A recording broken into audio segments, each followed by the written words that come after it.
on apprend ou on invente des nouveaux termes, c'est-à-dire que on avait, par exemple, je vous donne un exemple, la réduflation. Quand il y a de l'inflation, mais plutôt que de monter le prix, on enlève des biscuits dans la boîte. Le même effet, là, le prix par biscuit augmente. C'est une forme d'inflation, mais pour le consommateur, c'est la réduflation.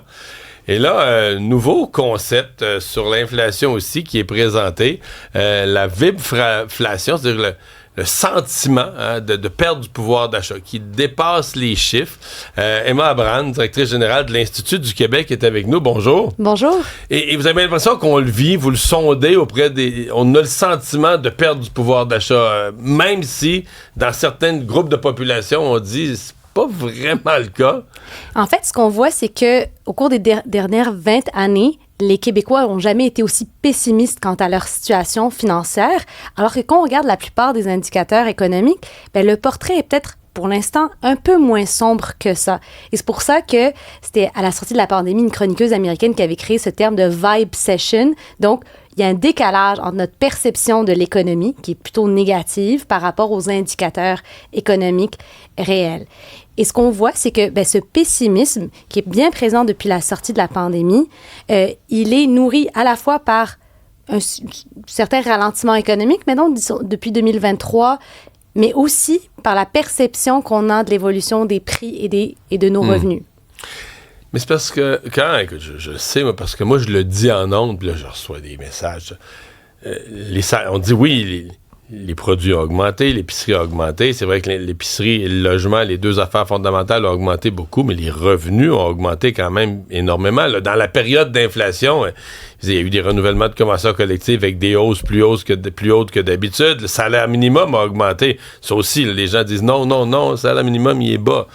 Je comprends que c'est pas un gros salaire, mais il a augmenté beaucoup ces dernières années. En pourcentage, il a augmenté encore plus vite que l'inflation. Mais les gens le sentent pas, n'ont pas cette perception-là que certains ont même gagné du pouvoir d'achat.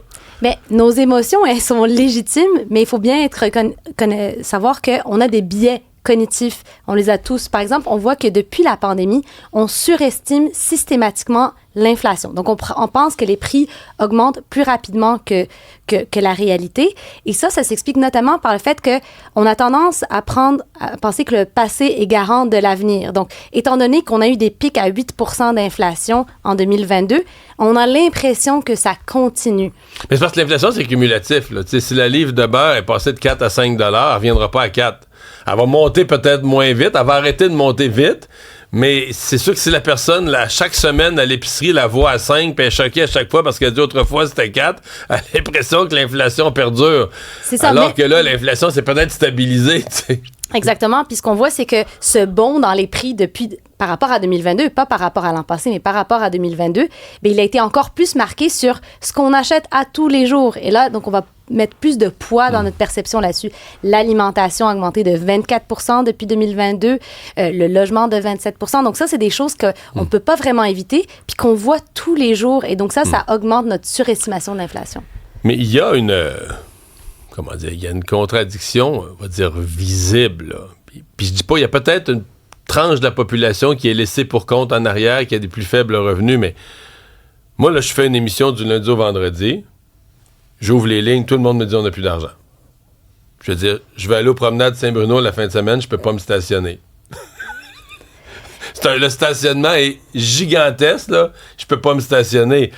Il y a des billets, tous les groupes viennent mettre des billets en vente à des prix 300, 400, 500, 800. T'es pas capable d'en avoir. Le Canadien... les compagnies d'aviation, les voyagistes remplissent tous leurs avions pour aller dans le sud l'hiver. Il manque de place à l'aéroport. On aurait besoin de plus d'avions, plus de vols. Fait que, tu sais, il y a un côté où il y a quelqu'un qui a de l'argent à quelque part. C'est pas tout le monde qui est cassé complètement, là. Puis l'histoire est peut-être pas seulement une histoire d'inégalité, mais aussi une histoire de à quoi on se compare.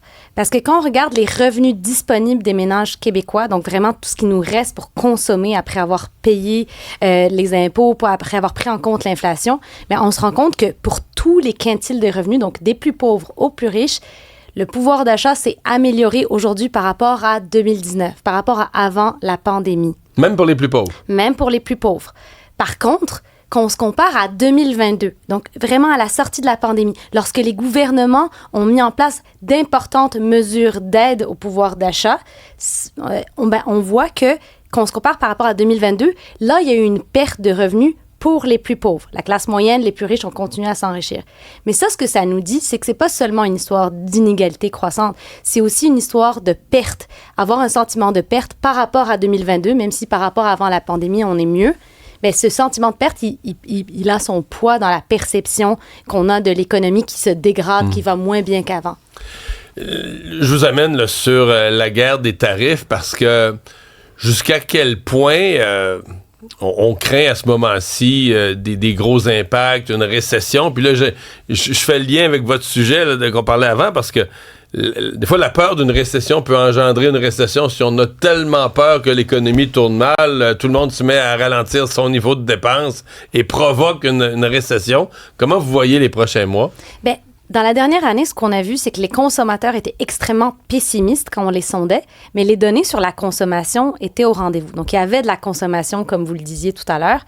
Donc, d'abord, il semble y avoir un décalage entre ce qu'on perçoit ou ce qu'on dit et ce qu'on fait réellement. Donc, tant que les revenus sont là, tant que les emplois sont là, tant qu'il y a encore de l'épargne accumulée dans l'économie comme on le voit aujourd'hui, bien, on va continuer à consommer. Et donc, même si on a peur, ça ne va pas nécessairement mener à une récession. Maintenant, aujourd'hui, la guerre commerciale, les derniers rebondissements sont tellement dramatiques, sont tellement spectaculaires que bien, ça assure que ça va nourrir encore plus ce pessimisme-là. Par contre, pour voir l'impact réel de la hausse de ces tarifs-là sur l'économie réelle puis sur la consommation, je pense qu'il faut prendre un petit pas de recul puis voir que ça va être quand même circonscrit dans l'économie pour l'instant. Il peut y avoir dans certains secteurs, oui. Dans certains secteurs, l'impact sur le coût de la vie, sur les prix, ben, ça pourrait être limité selon qu'est-ce qu'on décide de mettre comme contre-tarif, notamment. Est-ce que c'est des produits qu'on peut remplacer par d'autres choses qu'on produit ici, par exemple? Donc, il faut aussi faire attention au fait qu'il y a énormément de craintes. Les rebondissements de la guerre commerciale ne vont pas améliorer notre perception de l'économie, mais il faut attendre de voir quels vont être les impacts réels. Emine Abraham de l'Institut du Québec, merci d'avoir été avec nous. Merci à vous.